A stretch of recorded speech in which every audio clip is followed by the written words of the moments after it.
So, hi Pisces, my name is Chris and this is your beautiful reading for January 2026. It's a brand new year and it's brand new frequencies for all of us. I say this in all of the readings, 2026 is the first year in which the new system, the new frequencies are stronger than the old system, the old frequencies. Laser focused with the Queen of Swords, wrapping something up with the the 10 of Wands, and rediscovering joy and happiness. So you know exactly what you want and you're about to finish something. Kind of old chapter energy 2025 or what came before, you're closing it. And you're rediscovering, I think in closing it, you're rediscovering joy and happiness, right? Beautiful combination, a finish line moment.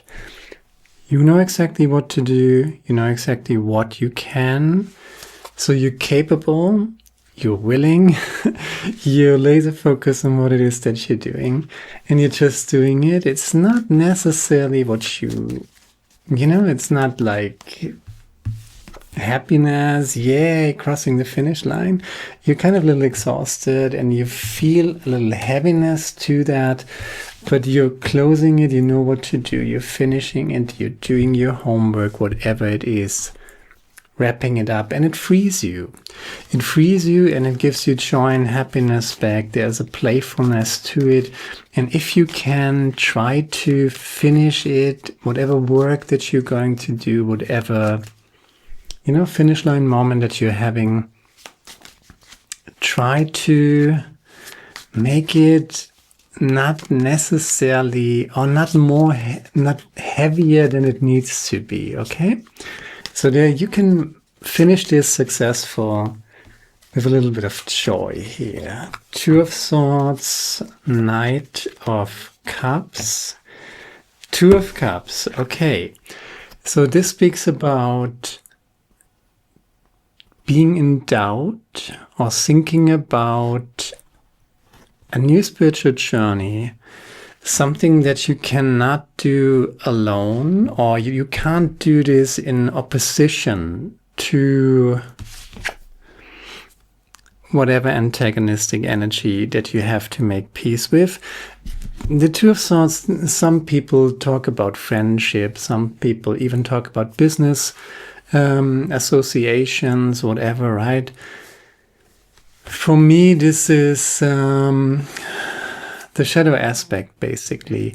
You have to make peace with the world as it is, right? So whatever you're doing next, you're rediscovering joy, you're finishing something off, and you're finishing something off because it frees you and brings back joy and happiness. And then there's a moment where you think, okay, now I got this.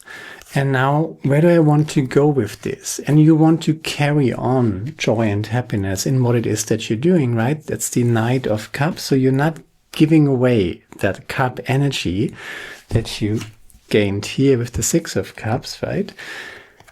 But you can only do it successfully and joyfully if you're not making it about fighting the old system, if you're not making it about antagonistic consciousness or antagonistic frequencies, right?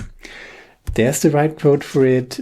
I shuffled this before I did the reading or started the reading. That's how you win.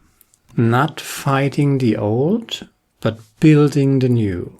So hate creates more hate, right? Lower frequency, guilt, fear, shame, hatred, anger creates just more of it, right? Love, on the other hand, respect, self-love, integrity, authenticity. Love ultimately creates more of that same, right? So you have to pick and choose, and you're choosing to pick up that cup of joy and happiness, of easiness, of lightheartedness, right?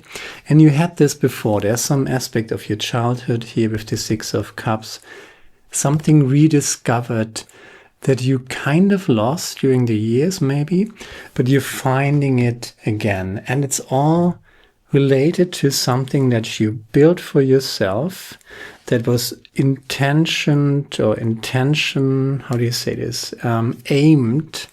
to free yourself. But all this heaviness of freeing yourself, right? When you're freeing yourself from something, an oppressive situation, a bad job situation, codependency at work, codependency in your family, whatever relationship, right?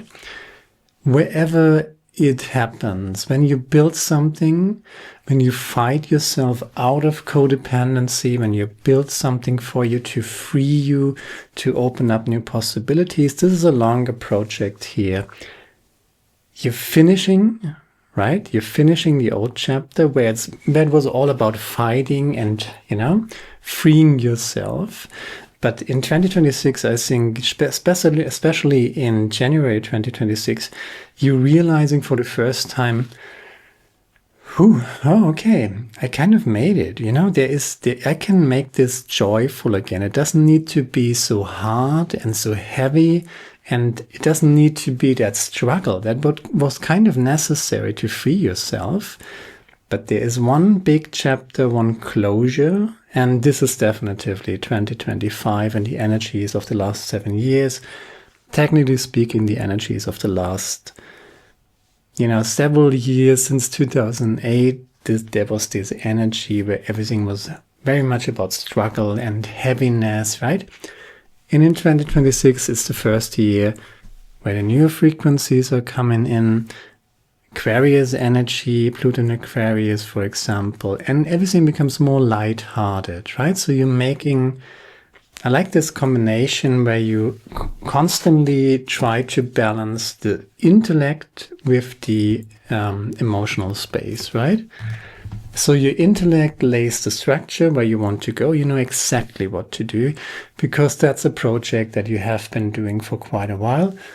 And for whatever reason in January, you're finishing something and you're rediscovering joy in it, what it is that you're doing in that original project that kind of was designed to free you.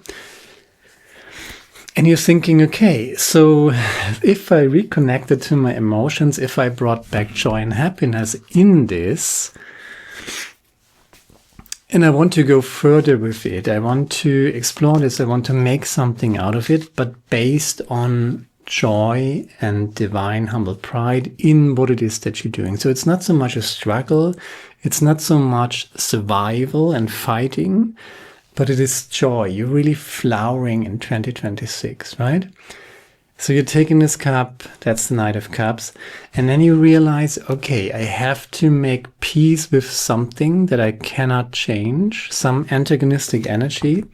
You either cut someone out of your life, toxic people, narcissistic people, who abuse you, betray you, lie to you, gaslight you. These people should not be on your team, should not be in your inner circle, right? But if you step out of your inner circle, and maybe you cleaned your inner circle because whatever this is, if this talks about your inner circle, then you cleaned it up and you're rediscovering joy and happiness. Why? Because you eliminated both the toxins within yourself, toxic beliefs that you kind of adapted, that you were spoon-fed as a child, right? Not being good enough, right? You kind of freed yourself from that, and there's divine humble pride. So you healed that. You healed your inner circle in a way. And now you go with it. Now you just shine. Now you just take that cup and you go out into the world. But as much as you have cleaned your inner circle of toxic people and toxic energies, toxic belief systems, maybe, that's an ongoing process, but you did the main part in you rediscovering that joy and happiness, right? But if you step out of your closer inner circle, there's still the world, chaotic and full of narcissistic people as it is and as it has always been, right? So to make peace with that, to realize, okay, they are still there. Toxic people are still out there and they're still very malicious, narcissistic, maybe even psychopathic freaks out there, right? That's just how it is. That's how the world is. As fantastic as it has been that you cleaned out your inner circle, your inner circle of strengths and creativity and, very well done, by the way, right? Very successful here. Even though if it kind of feels heavy here in January, when you're actually closing that chapter, it kind of feels heavy to bring joy and ease and happiness and lightheartedness. And it's not all that life and that thing all the time, to bring that feeling of innocence, of lightness, easiness, right? Back into what it is that you're doing. Kind of is heavy and counterintuitive because in the last few years we might have, we had to fight. We had to take it serious because it was pretty damn serious, right? And to switch from serious survival mode into creation mode, in other words, to spread your wings as the butterfly that you are and take flight, right? There is a heaviness to it, but it's a joyful happiness. It's a wonderful happiness because it's the right transformation, right? So you literally, you go coming out of your cocoon, out of your chrysalis, and you're taking flight. And then you realize, okay, the world is still a mess, right? There are still toxic people out there. There are still sleepwalking people out there who don't know what the heck is going on. You can't save them all. You can't explain everything to everybody. You can't fight all the bad people, which is in itself very toxic, very primarily negating toxic belief system that is not really working. And to radically accept that and just shine and go into the world as the Knight of Cups here. That's January. There's the Two of Wands, the Queen of Pentacles, and the Lovers. Okay. And where do you want to go with that energy? That's the question. The ground is fertile and the lovers are at the horizon here. So there's joy, there's happiness, there's abundance. The universe on your side providing everything you need. You don't need to worry. The Queen of Pentacles, where there's fertility, there is just this motherly energy of Mother Nature, so to speak, in this case, providing Pentacles-wise, Earth energy-wise, money-wise, job-wise, career-wise, everything you need. And then there's the Lovers, right? Beautiful. And King of Wands at the bottom of the deck. Let's just see what this is. The Moon card here, and there's the Sun as well. Eight of Swords here, but the King of Wands and the Queen of Pentacles. So first of all, the message for January would be, yes, you're closing this chapter, and whatever was designed to free you, you kind of made it. And you're realizing that maybe in January, right? And then there's joy and happiness in it. You're rediscovering this and no longer survival mode, but creation mode, right? You're no longer in survival. You're going to creation mode. Beautiful. And in creation mode, you realize they're toxic people and you have to deal with them. You have to deal with them in a professional way, so you don't allow anybody to, F around with your frequencies, right? No baiting in the sense that you're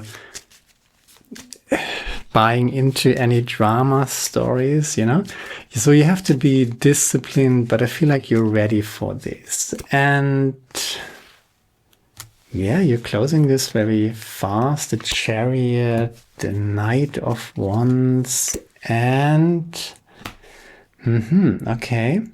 So there's the Five of Pentacles as clarifiers of the Six of Cups, which is interesting. So maybe you had to go through this hard time to just learn something, you know? Which is kind of sounds horrible to say just like that. But yeah, it goes without saying, I guess. There's the Ace of Cups. Yeah, self-love, respecting yourself, respecting what you're passionate about, by the way.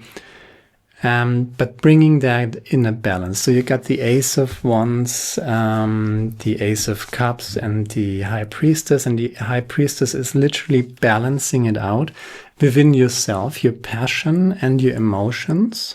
You got the King of Wands here, which is mastership over your passion, over your sexual energy, over your fire energy. Then you got mastership over your earth aspect with the Queen of Pentacles. You know exactly what you want. And bang, there's the Lovers, right? And the Lovers does not necessarily mean that you're meeting the dream man, dream woman, dream whatever, unicorn of your life. It just means, you know, that you make peace within yourself, that you love and respect yourself. And that is the most important thing here. Balancing out fire aspect, your passion. Nobody can trick you. Nobody can manipulate you. Nobody can, you know, snap his, her fingers and you're just, you know, in love or super excited, you know what I mean? So you got that mastership aspect over your fire, your sexuality. You're not easily seduced, so to speak, into whatever. And you love yourself. You're coming from a place of acceptance, radical acceptance of the world, but also radical acceptance and love for yourself.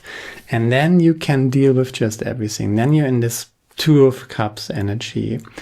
And if you make the Lovers out of that Two of Cups, then make sure that you're not carried away by your passion, which is sexuality too, and by your emotions, right? So don't idolize. What I'm trying to tell you here with the Lovers at the end, be wise, be smart. You got so much going here for yourself, for your own plans and for your own mastership that you're achieving. You know, take your time if you start a relationship or if you have any affairs or romantic encounters, right? Make sure to keep it slow. That would be the advice here. Yeah, and it's, absolutely, it looks fantastic. Go for long walks, preferably in the forest. That's a good advice. And bottom of the deck quote is, okay, learn to look with an equal eye upon all beings, seeing the one self in all. Srimad Bhagavatam. Learn to look with an equal eye upon all beings, seeing the one self, God, in all. Two of Cups energy, right? And then be very careful who you allow in your inner circle. That's what I'm trying to tell you.